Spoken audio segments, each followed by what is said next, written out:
To jautājumu faktiski arī nevar skatīt atsevišķi vispār no sabiedrības interesētības politikā. Ja?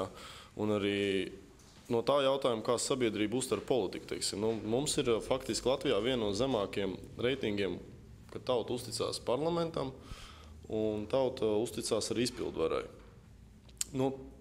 Tur ir, manuprāt, tie iemesli bijuši kompleksi. Ja?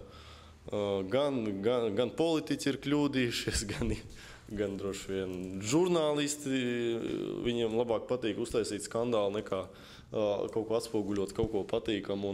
Un droši vien arī kaut kas ir bijis izglītības sistēmā, kad nav izpratnes faktiski. Ir ļoti zema izpratne par politiskiem procesiem vidusskolās, kā arī par valsts pārvaldi, vispār par likumu, par tiesībām. Ja?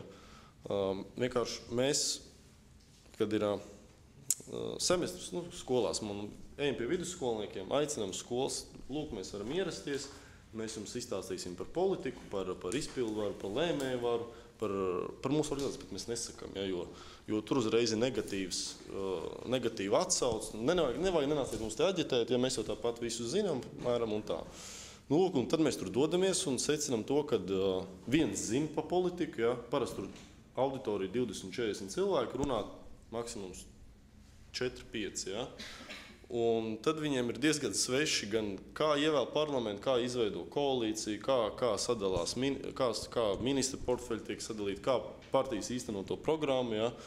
Konstitucionālajie jautājumi ir arī, daudz viņus nezinu.